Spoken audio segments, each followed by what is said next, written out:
বিশ্বকাপের সবার আগে রাউন্ড অফ 32 নিশ্চিত করলো মেক্সিকো। সাউথ কোরিয়াকে 1-0 গুড়িয়ে নিজেদের দাপট অব্যাহত রাখলো লস আজতেকাস শিবির। গোলরক্ষকের অপ্রত্যাশিত ভুলে বিপাকে সন হিউং-মিনরা। বিশ্বকাপে ইতিহাস গড়ল কানাডা, কাতারকে গোল বন্যায় ভাসিয়ে উড়ন্ত সূচনা। স্ট্রাইকার জোনাথন ডেভিডের হ্যাটট্রিক, ভয়াবহ ইনজুরির মুখে মাঠ ছাড়লেন ইসমাইল কোন। ম্যাচের শেষ 23 মিনিটে সুইজারল্যান্ডের গোল উৎসব, 4-1 গোলে কুপোকাত বসনিয়া। বড় জয় গ্রানিট জাকাদের আগাম সতর্কবার্তা। রাত পোহালেই মাঠে নামছে সেলেসাওরা, একাদশে একাধিক পরিবর্তনের আভাস। কবে দলে ফিরবেন নেইমার জানালো ব্রাজিল ফুটবল ফেডারেশন। কানসাস সিটিতে আর্জেন্টাইন সমর্থকদের উপর ধারাবাহিক গুলিবর্ষণের ঘটনায় একজন নিহত। পলাতক সন্দেহের তালিকায় থাকা 22 বছরের তরুণ, চলছে খোঁজ। একটি ভুল, একটি গোল আর শেষ মুহূর্তের দুটি অবিশ্বাস্য সেভ, এতেই নির্ধারিত হলো হাই ভোল্টেজ এক ম্যাচের লড়াইয়ের ফল। দক্ষিণ কোরিয়াকে হারিয়ে বিশ্বকাপের নকআউট পর্বের প্রথম টিকিট কেটে নিল মেক্সিকো।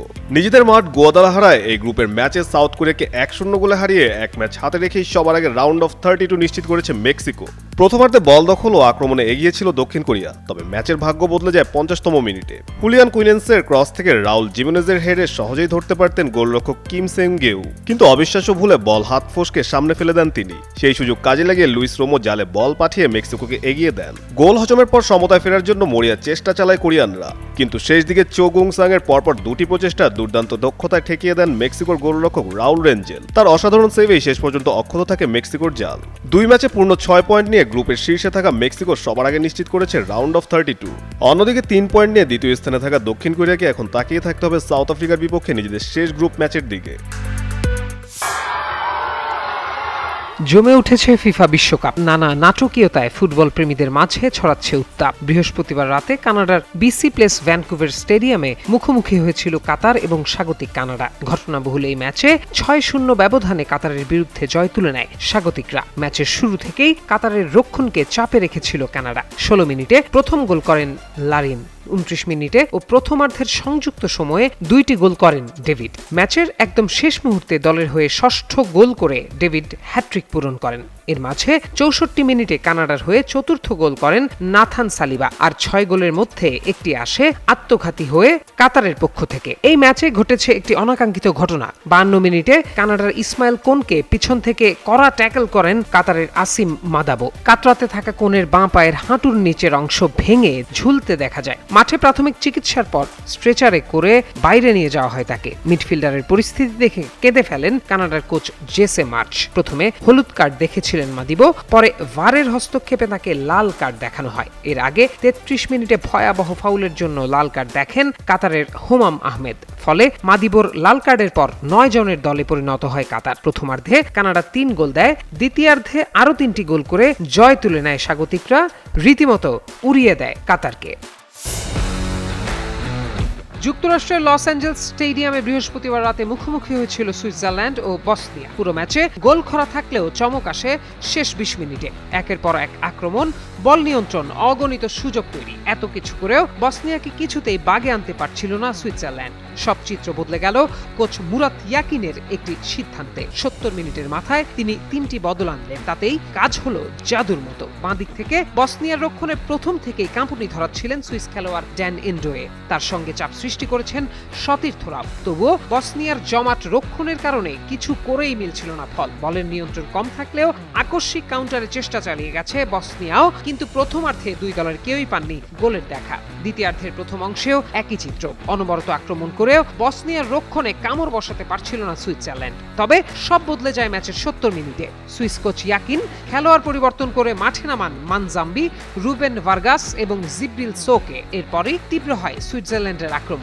মাঠে নামার 4 মিনিটের মধ্যে প্রথম গোলটি করেন মানজাম্বি। এর কিছুক্ষণ পরেই লাল কার্ড দেখেন বসনিয়ার তারিক মুহারেমোভিচ। ওই লাল কার্ড খেলা আরও বদলে দেয়। 10 জনের বসনিয়ার বিরুদ্ধে গোল করেন ভার্গাস।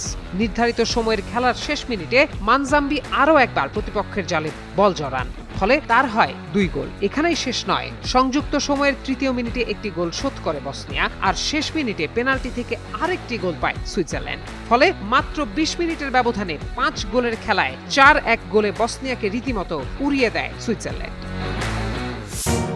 মরক্কোর বিপক্ষে ড্র করা বিশ্বকাপ মিশন শুরু করা ব্রাজিল এবার মুখোমুখি হচ্ছে হাইতির।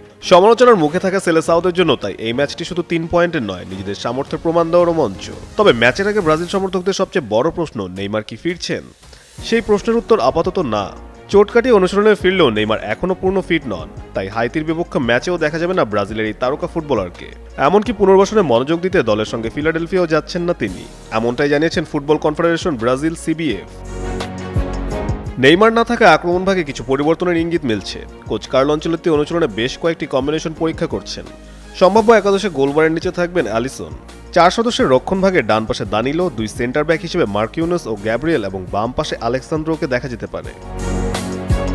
মধ্যমাঠে দলের ভারসাম্য রক্ষার দায়িত্বে থাকতে পারেন ফাভিনো, তার সামনে খেলবেন ব্রুনো গুমারেজ ও লুইস হেনরিকে। আর আক্রমণভাগে ডান প্রান্তে রাফিনিয়া, বাম প্রান্তে ভিনিসিয়াস জুনিয়র এবং স্ট্রাইকার হিসেবে সুযোগ পেতে পারেন ম্যাথিউস কুনিয়া। প্রথম ম্যাচে স্কটল্যান্ডের কাছে হেরে যাওয়া হাইতির সামনে হারানোর কিছু নেই, তাই তারা চমকের আশায় মাঠে নামবে। অন্যদিকে ব্রাজিলের লক্ষ্য পরিষ্কার, জয় তুলে নেওয়া এবং একই সঙ্গে সমর্থকদের দেখিয়ে দেওয়া যে শিরোপার দৌড়ে তারা এখনও অন্যতম বড় দাবিদার। আর মাঠের লড়াইয়ের পাশাপাশি সমর্থকদের চোখ থাকবে আরেক দিকে, নেইমারের প্রত্যাবর্তনের অপেক্ষায়।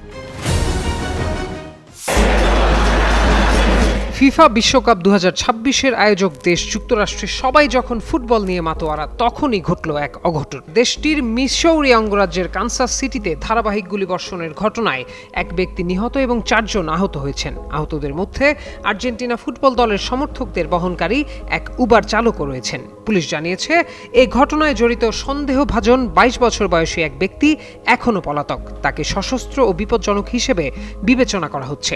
স্থানীয় সময় মঙ্গলবার সন্ধ্যা 6টা থেকে 6টা 30 মিনিটের মধ্যে শহরের প্রায় 5 মাইল এলাকা জুড়ে মোট 5টি গুলির ঘটনা ঘটে। এর মধ্যে 3টি গুলি বর্ষণ হয়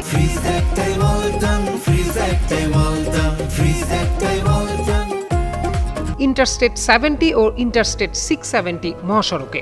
ঘটনাস্থলগুলো আর্জেন্টিনা ও আলজেরিয়ার ম্যাচ অনুষ্ঠিত হওয়া অ্যারোহেড স্টেডিয়াম থেকে মাত্র 4 মাইল দূরে ছিল। আর্জেন্টিনার সংবাদ মাধ্যম লা নাসিওনকে 2 আর্জেন্টাইন সমর্থক জানান, তারা উবারে করে স্টেডিয়ামের দিকে যাচ্ছিলেন। এ সময় একটি গাড়ি তাদের পাশে এসে 2টি গুলি ছোড়ে। প্রথমে তারা ভেবেছিলেন গাড়ির টায়ার ফেটে গেছে, পরে চালককে আহত অবস্থায় দেখতে পান তারা। ঘটনার পর তাদের পুলিশ স্টেশনে নিয়ে গিয়ে জবানবন্দি নেওয়া হয়। পরে পুলিশ সদস্যরা টহল গাড়িতে করে তাদের স্টেডিয়ামে পৌঁছে দেন। পুলিশের তথ্য অনুযায়ী বাকি ঘটনাগুলো শহরের প্রধান সড়ক ট্রুম্যান রোডে ঘটে। এই ঘটনায় 3 জন প্রাপ্তবয়স্ক এবং এক কিশোর আহত হন। সবাইকে হাসপাতালে ভর্তি করা হয়েছে। আহতদের মধ্যে একজন প্রাপ্তবয়স্কের অবস্থা আশঙ্কাজনক বলে জানিয়েছে পুলিশ।